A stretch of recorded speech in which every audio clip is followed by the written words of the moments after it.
कर रहा है ना लोग कर रहे हैं। ठीक है, नहीं हिलेगा। ग्रुप ऑफ इंस्टीट्यूशंस के ठीक है, हो रहा है, अध्यक्ष हो रहा है। और इस कार्यक्रम के भी अध्यक्ष श्री बसंत कुमार अग्रवाल जी,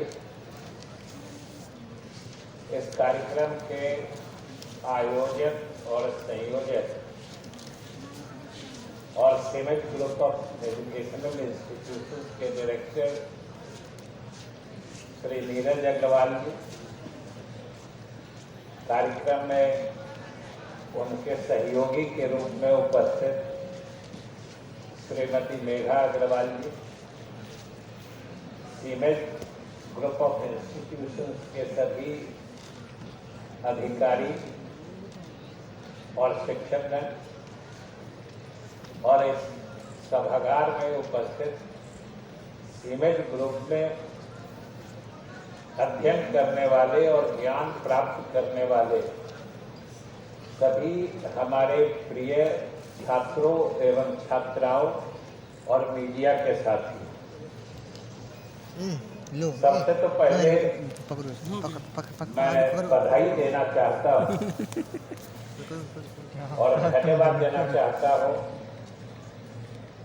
सीमेंट ग्रुप का और विशेष रूप से नीरज अग्रवाल जी और मेघा अग्रवाल जी को कि जिन्होंने आज के न इस सिर्फ सफल कार्यक्रम का आयोजन किया बल्कि इसका आयोजन करके मुझे भी इस कार्यक्रम में शिरकत करने का मौका दिया है। इसलिए मैं इसको बधाई भी देता हूँ, धन्यवाद भी देता हूँ और हम अपनी तरफ से आभार भी प्रकट करता हूँ।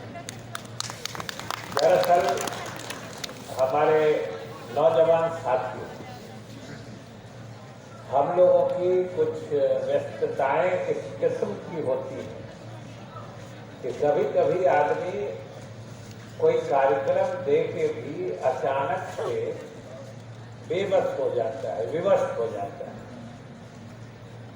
और कुछ इनके साथ पीछे से भी इनके कार्यक्रम में आने का मामला मेरे साथ लंबित चला रहा था और सच पूछते हैं तो पीछे भी कई कार्यक्रम बना था। आज के लिए जो ये कार्यक्रम इस रूप में आयोजित हुआ है और मैं आप सभी तमाम नौजवान साथियों के साथ उपस्थित हो पाया हूँ, इसका सारा श्रेय नीरज जी और मेघा जी को जाता है। ये समझिए कि इनके दोनों के आग्रह में वो दम और जोड़ था कि हमारी सारी राजनीतिक व्यवस्थाएं, व्यस्तताएं इनके जोर और आग्रह के सामने फीकी पड़ गई, धड़ी की धड़ी रह गई और मैं सीधा आप सभी तमाम नौजवान साथियों से मिलने के लिए एक तरह से खींचा खींचा सा चला आया आपके लिए,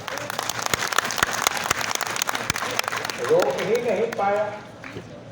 सीमेंट के बारे में जो सुन के रखा था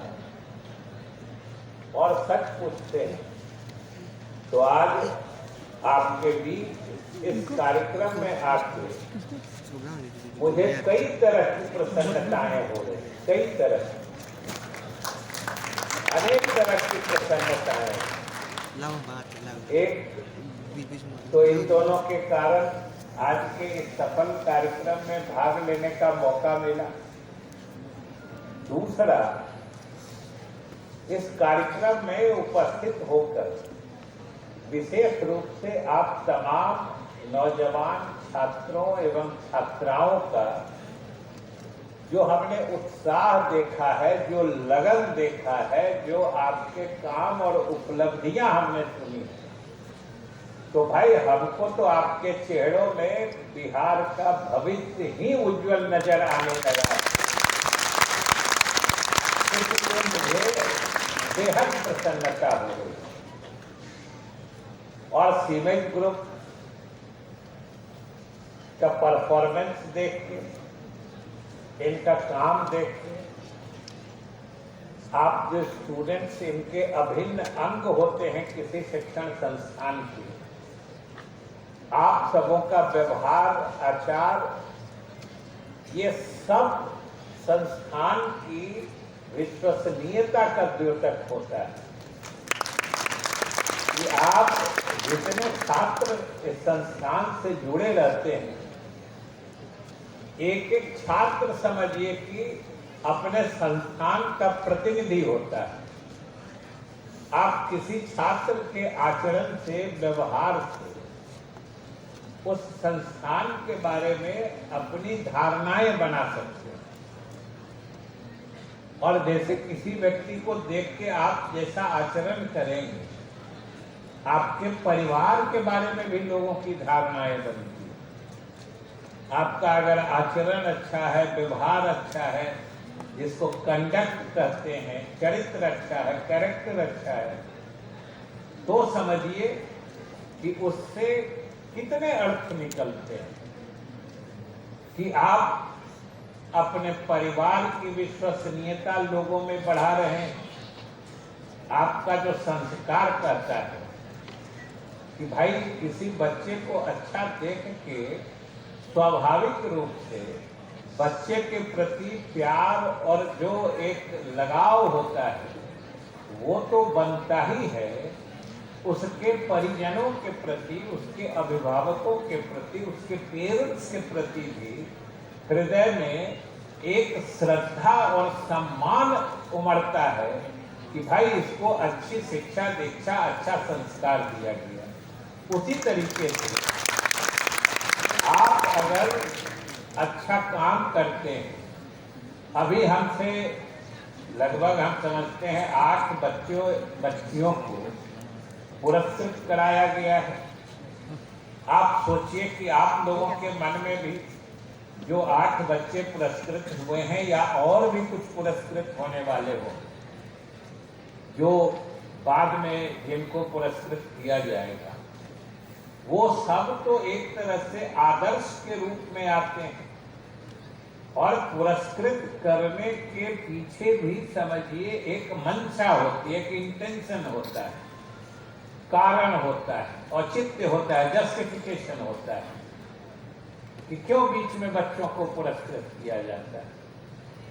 कि जो हमारे बच्चे किसी कारण से आज पुरस्कृत नहीं हो पाए, मुझे पूरी उम्मीद है आप जितने बच्चे यहाँ पर उपस्थित, क्योंकि मैं आप सबों के चेहरे में देख सकता हूं कि हमारे एक एक बच्चे में वो क्षमता है, वो योग्यता है, वो दक्षता है, वो कुशलता है कि आप सब अगर थोड़ा और जोर लगा के मेहनत करते, थोड़ी और कोशिश करते, थोड़ा अपना और जो आप शिक्षा में अपने प्रयासों का जो प्रतिशत लगा रहे हैं, उस प्रतिशत को और बढ़ा दें, तो हम समझते हैं कि आप में से हर बच्चे में वो दम है और काबिलियत है कि कोई कल इस स्टेज पर आके पुरस्कृत हो सकता है। तो भाई आज जिन लोगों को हमने सम्मानित किया है या नीरज जी ने हमसे सम्मानित करवाया है, उन सब बच्चों को मैं बधाई देता हूं और उज्जवल भविष्य की कामना करता हूं। साथ ही जो बच्चे आज स्टेज पर नहीं आ सके, मैं उनको भी शुभकामनाएं देता हूं कि आप सिर्फ अपने अंदर की क्षमता, ताकत को पहचानिए और यकीन मानिए कि कल आप भी यहाँ पर पहुँचने की काबिलियत और हुनर रखते हैं, आप जरूर आते हैं। थोड़ा जोर लगाने की बात।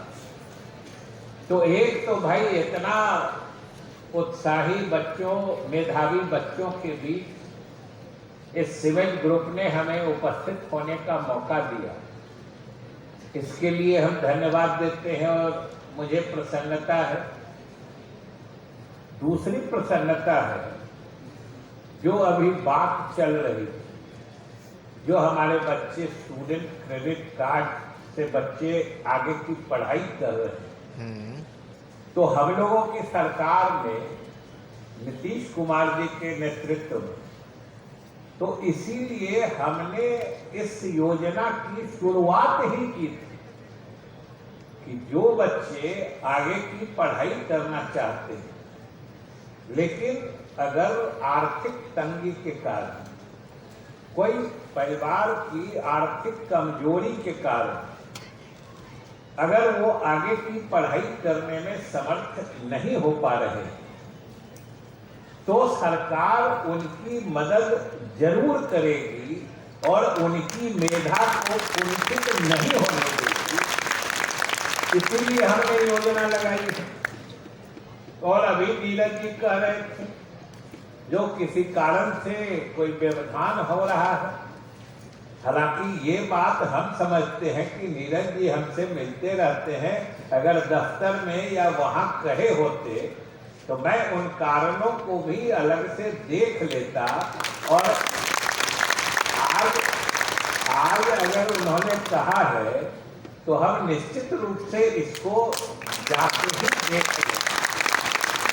लेकिन हम तो सिर्फ इतना कहना चाहते हैं कि आप सभी बच्चे सोच के देखिए कि सरकार में ये योजना चलाई, अगर सरकार को मदद नहीं करनी होती तो सरकार की तो कोई मजबूरी थी नहीं। सरकार ने, हम लोगों ने तो मिलके पार्टी की तरफ से और सरकार की घोषणा पत्र में हम लोगों ने तो स्वेच्छा से योजना बनाई थी कि भाई हम लोग जिस बच्चे में मेधा है और वो आगे पढ़ना चाहता है, तो पैसे की कमी या आर्थिक संकट उसके पढ़ाई के राह का रोड़ा न बने, ये व्यवस्था हम सरकार की तरफ से करते और हम लोगों ने चलाया है।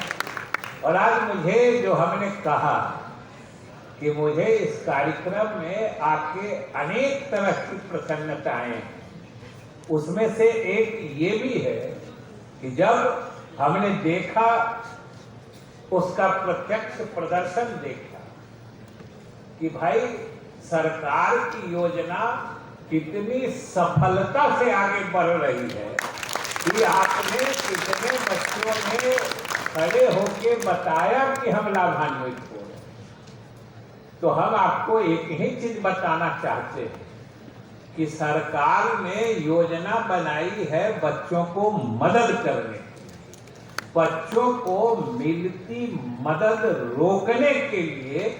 ये सरकार की मंशा नहीं होती,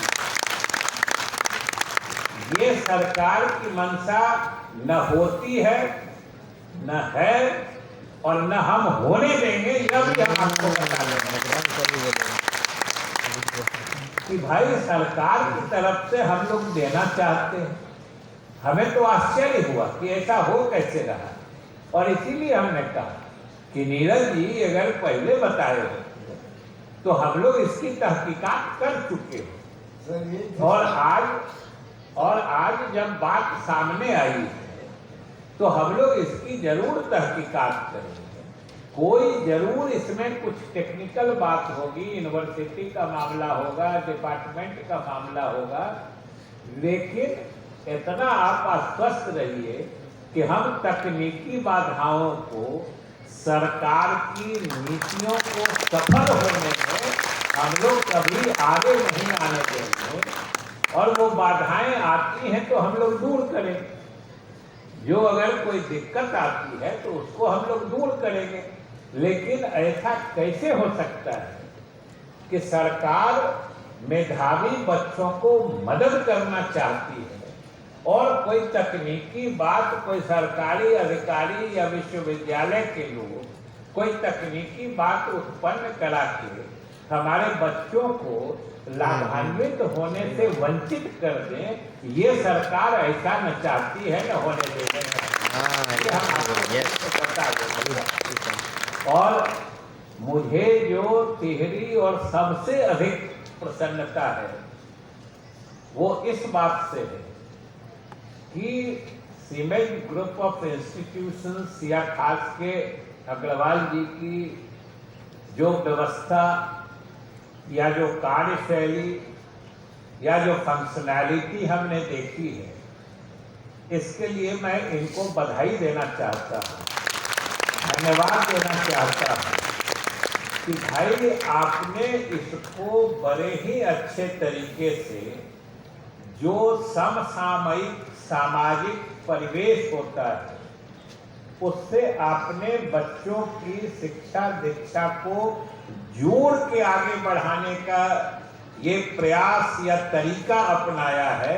इसके लिए आप विशेष रूप से बधाई के पात्र हैं, क्योंकि बच्चे सिर्फ पाठ्यक्रम की ही बात जानते, बाकी समाज में क्या हो रहा है, समाज के ऑब्लिगेशंस क्या है, समाज का एहसान क्या होता है, ये अगर बच्चे ना वाकिफ रह जाए तो वो कभी बच्चों का व्यक्तित्व पूर्णता से विकसित नहीं होता है। वो जिसको आप कहते हैं ना कि lock sided development of personality हो जाती है। कभी कभी देखिएगा जो काफी अच्छा पढ़ा लिखा इंसान भी समाज में वो आइसोलेटेड हो जाता है, समाज में ऑड मैन आउट हो जाता है, इतना पढ़ लिख लेता है लेकिन न वो समाज से अपने को जोड़ पाता है और न ही समाज उस व्यक्ति में ऐसी कोई चीज देखता है कि समाज उसको अपनाने की कोई कोशिश करे। तो फिर वो व्यक्ति सारी शिक्षा दीक्षा ग्रहण करके भी समाज के लिए अप्रासंगिक हो जाता है। ऐसी शिक्षा अधूरी शिक्षा होती है। और मुझे अच्छा लगा कि जब नीरज जी ने जो विभिन्न विषयों पर, और अभी एक मॉक पार्लियामेंट भी हमने देखा, उसकी कार्रवाई भी हमने देखी, सबसे ज्वलंत मुद्दे पर बहस भी हमने सुनी, डिबेट भी हमने सुना, मुझे अच्छा लगा। और मैं इसके जो ऑर्गेनाइजर्स हैं, आयोजक हैं, उसके साथ जो भी बच्चे हमारे लेजिस्लेचर के मेंबर बन के पक्ष या विपक्ष में आपने अपने तर्क रखे, वो भी काफी दमदार था। इसके लिए हम आपको बधाई देते हैं और शुभकामनाएं देते हैं। विषय जो भी हो, आपके तर्कों में दम था और जब आप सदन में बोलते हैं तो पहचान भी उसी की होती है। लेकिन जिस विषय पर बहस चल रही थी आपके सदन में, और जो अध्यक्ष महोदय की जो भूमिका निभा रहे थे और उनसे जो बातें कही जा रही थी, तो मैं सुन रहा था और मुझे बेहद प्रसन्नता का अनुभव हो रहा था, अच्छा लग रहा था। और उसका कुछ कारण भी है, वो भी हम आपसे शेयर करना चाहते हैं कि एक तो विषय समसामयिक है, कंटेम्पररी है, जिसको लाइव सब्जेक्ट कही अभी बिहार में शराबबंदी, एक तो विषय ये था। दूसरा मॉक पार्लियामेंट यानी लेजिस्लेचर, विधायिका जिसको कहते हैं, विधायिका के फंक्शन कार्यक्रम को आप बच्चों के बीच न सिर्फ जानकारी के ख्याल से बल्कि उसको रोचक ढंग से प्रस्तुत करने की कोशिश की गई थी और उसके माध्यम से एक बहुत बड़ा सामाजिक संदेश भी देने की कोशिश की। और हमको क्यों कह रहे हैं कि विशेष आनंद आ रहा था, उसका कारण भी हम आपको बताना चाहते हैं कि जिस विषय पर चर्चा हो रही थी, शराबबंदी पर, बिहार के लेजिस्लेचर में जब शराबबंदी का कानून बन रहा था, उस समय बिहार विधानसभा का मैं ही स्पीकर था, मैं ही अध्यक्ष, और हमारी ही अध्यक्षता में बिहार विधानसभा में शराबबंदी का कानून पारित हुआ था, बना था और लागू हुआ।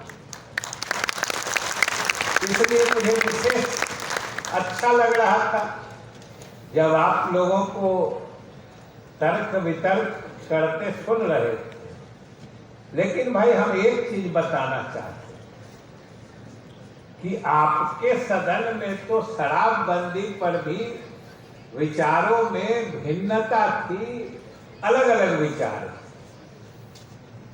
लेकिन जब हम मूल सदन में ओरिजिनल हाउस में नीतीश सरकार ने ये बिल पेश किया और मैं स्पीकर था, मैं इसको पास कराने के सारा प्रोसीजरल एस्पेक्ट को कंडक्ट कर रहा था, तो उस समय बिहार विधानसभा में, बिहार के लेजिस्लेचर में इसका कोई विरोधी नहीं था, एक भी आदमी इसके विरोध में नहीं था।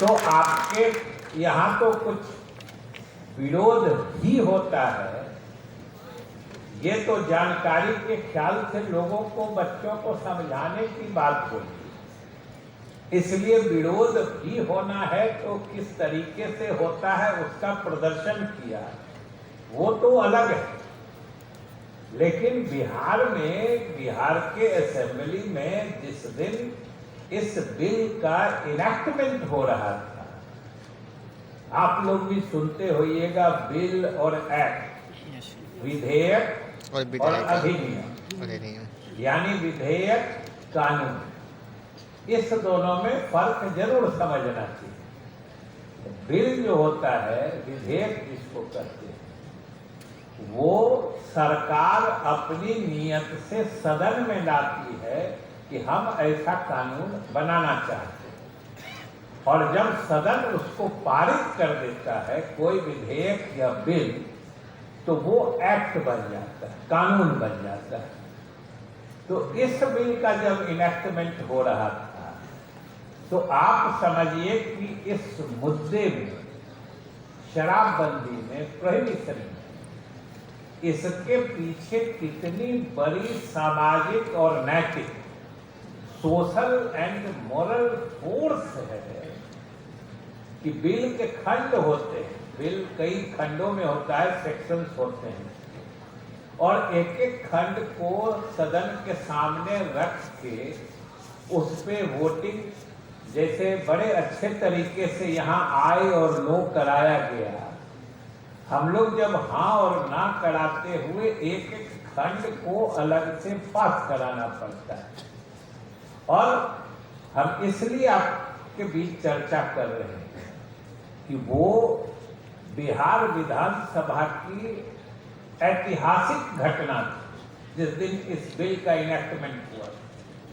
वो ऐतिहासिक दिन था बिहार विधानसभा के इतिहास में, आज तक ऐसा नहीं हुआ था। जब से बिहार विधानसभा काम कर रही, आज तक ऐसा नहीं हुआ। और हम एक एक खंड जैसे सदन के सामने, जैसे उसका तरीका होता है खंड वाइज, मतलब पार्ट वाइज पास कराने का, जो खंड एक है तो जो पक्ष में है, विपक्ष में है, हाँ ना जैसे आई लोग अपने कराए। और आप समझिए कि मैं खंड दर खंड, सेक्शन पर सेक्शन वाइज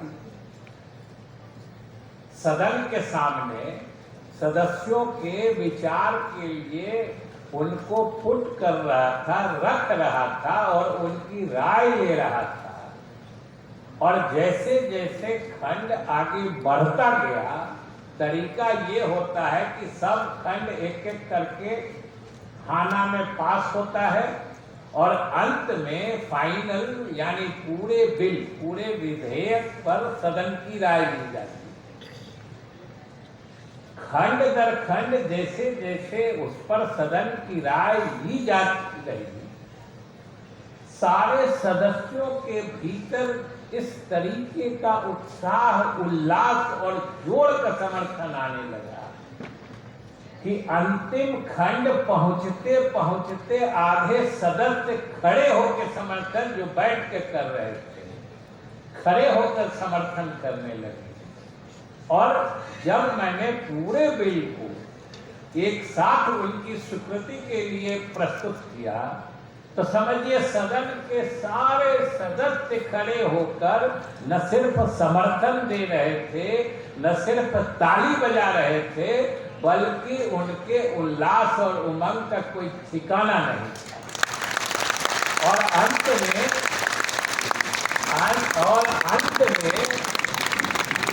ये समझिए कि ठीक इसी तरह की हालत बन गई। इसी तरह की हालत बन गई।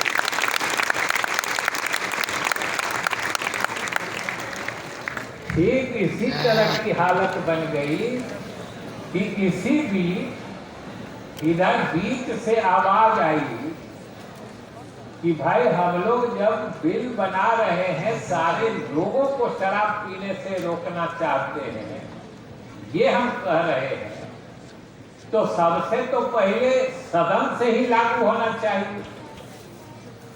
और अंत में तय हुआ, नीतीश कुमार जी ने सुझाव रखा और हमने सारे सदस्यों को संकल्प कराया। सारे सदस्यों ने खड़े होके, सारे विधायक, सारे एमएलए ने खड़े होके उसी समय संकल्प लिया कि आज से न हम शराब पिएंगे और समाज में दूसरों को भी शराब नहीं पीने के लिए हम लगातार प्रेरित करते रहेंगे। ये सबने संकल्प लिया। यह सदन भी संकल्प लेने को तैयार है सर, आप अगली बार। तो यहाँ तो आप करा दीजिएगा। ये सदन का माहौल बना। मैं सिर्फ इसलिए जिक्र कर रहा हूं कि ये इस मुद्दे की, जैसा हमने कहा कि नैतिक ताकत, आप देखते होइएगा कि जो लोग भी दाएं बाएं अगल बगल से इसके विरोध में कुछ कहना चाहते हैं, आज भी विपक्षी दल हो, कोई हो, घुमा के परोक्ष तरीके से, इनडायरेक्ट वे में कुछ भले ही बोल जाए, लेकिन आज तक किसी में ये दम, ताकत या हिम्मत नहीं हुई जो कोई कहे कि शराबबंदी गलत चीज है। किसी की हिम्मत नहीं। ये इस मुद्दे की ताकत है। और हम समझते हैं कि इतना कहानी कहने का असर, तो भाई आप लोग समझ ही गए होंगे कि जब यहाँ सदन की कार्रवाई चल रही थी, सारे बच्चे ताली इधर इधर या दोनों तरफ बजा रहे थे, तो भाई इतना तो मन में सबको संकल्प आज ही ले लेना होगा, भविष्य की जिंदगी आपके हाथ में। और आप सोच के देखिए, शराब के बारे में जरा सोचिए। हम लोग तो बराबर करते हैं कि भाई पीने वाले पीते क्यों हैं, हमको बात आज तक समझ में नहीं। थोड़ी देर के लिए जिन्होंने, जो बड़े उसके आदती थे, लती थे, जिनको आदत पड़ी, उनसे भी मेरी बात हुई। हमारे बहुत सारे मित्र भी थे जो लेते थे कभी कभी, तो उन लोगों से हमने पूछा, तो आप सोच के देखिए, किसी पीने वाले के बारे में सोचिए कि उसको आखिर मिलता क्या। पहले सोचिए, सबसे तो पहले पैसा जाता है, सबसे पहली चीज, और धन बर्बाद होता है। और उसमें भी अब शराब बंदी है तो लोग कहता है जो चोरी छिपे पीते हैं उनको 100 का बोतल 500 में बिकता है। 5 गुना अर्थ का नुकसान होता है, धन का नुकसान होता है। पहला धन जाता है, दूसरा स्वास्थ्य बर्बाद होता है। 40-50 वर्ष के बाद जिसका लीवर खराब होता है, सिरोसिस सेटिंग करने लगता है, शुरुआत होती है। उससे पहला चीज, जिसके लीवर में कोई गड़बड़ी डॉक्टर देखता है, आपको भी पता चला होगा, पहली चीज पूछता है कि लिकर उकर ज्यादा लेते हैं क्या, जिसका लीवर खराब होने लगता है। पैसा गया, स्वास्थ्य गया, और सबसे बड़ी चीज जिसका आदमी पीने वाले को नुकसान होता है वो होता है कि उसकी सामाजिक विश्वसनीयता समाप्त हो जाती है, जिसको सोशल क्रेडिबिलिटी कहते हैं। कोई आदमी पी के आपको हिलता डुलता नजर आए, उस आदमी से बात करना आप पसंद करिएगा? बताइए। नहीं। उस समय वो कुछ भी बोलेगा, उस पर भरोसा होता है? बल्कि आदमी, सामान्य आदमी भी जो सही दिखता है, अगर वो ज्यादा दाएं बाएं बेसिर पैर बिना बेनी का बात करता है तो कहता है क्या उसको, लगता है पी के बोल रहा है। हाँ। तो ये सीधे